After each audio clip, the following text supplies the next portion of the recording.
সাংবাদিক ভাইয়েরা একটু দয়া করে আপনারা বলবেন যে সাংবাদিকতা করতে গেলে যোগ্যতার প্রয়োজন কতখানি, এইটুকু আমাকে অবহিত করবেন। কারণ সে 5 পাস করেনি, সে কিভাবে সাংবাদিকতা করে এই সাধারণ মানুষের উপরে অত্যাচার চালিয়ে যেতে পারে?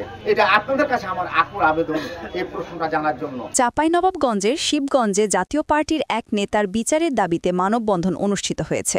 শুক্রবার সকালে উপজেলার লহালামারী বাজারে ঘণ্টাব্যাপী এই মানববন্ধনে এলাকার মানুষ অংশ নেন। চাঁপাইনবাবগঞ্জ থেকে আসন হাবিবের প্রতিবেদনে দেখুন বিস্তারিত।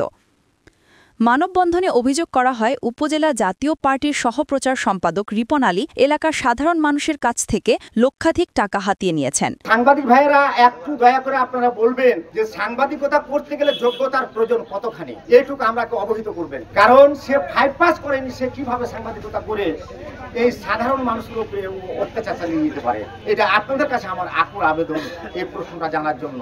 আপনারা অবশ্যই আমাকে বলবেন কিন্তু, কারণ সে এমন নিরহ মানুষের উপরে অত্যাচার চালাইছে, যে প্রতিবন্ধী আছে তার কাছেও টাকা নিয়েছে, যে অসহায় মানুষ 3 বেলার জায়গাতে 1 বেলা খাইতে পারেনি তার কাছেও টাকা নিয়েছে। এটা এভাবে সে নির্যাতন একের পর এক চালাইতে আছে। চাঁদাবাজি থেকে শুরু করে সে অনেক কিছু করছে, যার নির্যাতনে আমরা অতিষ্ঠ হয়ে গেছি।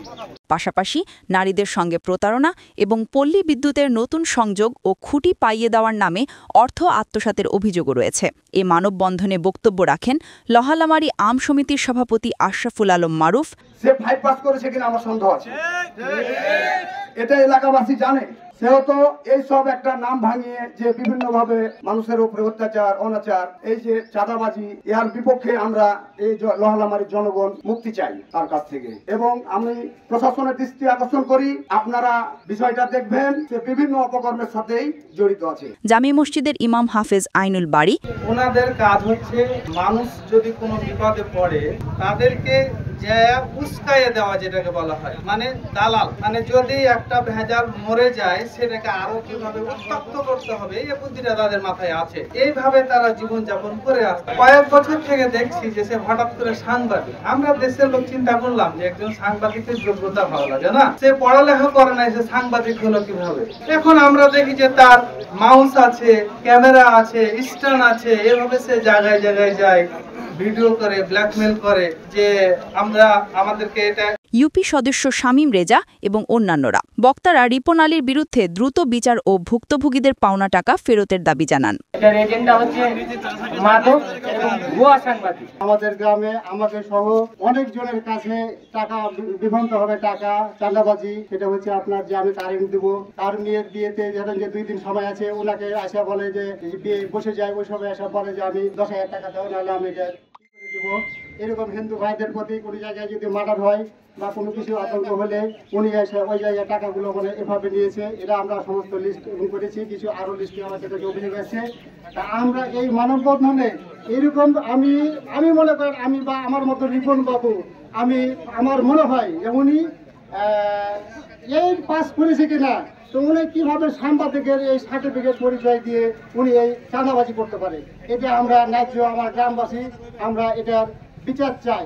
একটা কাজ বলবো যে আমার থানাতে যে আমার টাকা 10,000 টাকা, সে আমার বলছে কাজ করবো, আমার টাকা 10,000 টাকা নিয়ে এই আমাকে অসহায় করে ঘুরে লেবার আছে, ও আমাকে হুমকি দেখাচ্ছে, আমার কি করবে আমি এটা সেটা বলে আমাকে বিভ্রান্ত করে এই অস্থির করে ফেলেছে।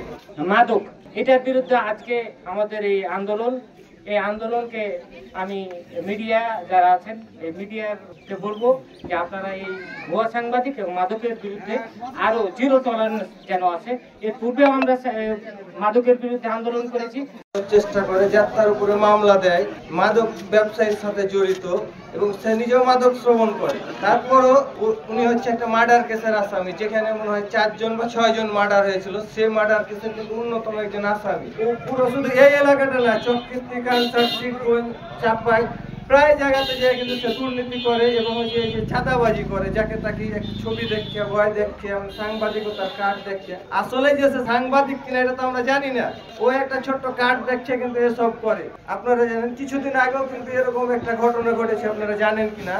ব্যাংকের শিবগঞ্জ উপশাখাতে একটা তার অ্যাকাউন্ট আছে, 3টা অ্যাকাউন্টগুলোর নাম হচ্ছে মানব জমিনের সে মালিকানা আছে, যে একটা ট্রেড লাইসেন্স দিয়ে অ্যাকাউন্ট করে, সেই অ্যাকাউন্টে চাঁদাবাজির টাকা নিয়েছে। আমরা জানি তার থানার সাথেও তার সংযুক্ত আছে। আমার কাছে কথা হচ্ছে যে ঊর্ধ্বতন কর্মকর্তা যারা দেশ পরিচালনা করেন এবং দায়িত্বশীল আছেন, ইনারা অবশ্যই এই মানুষগুলোকে চেনেন।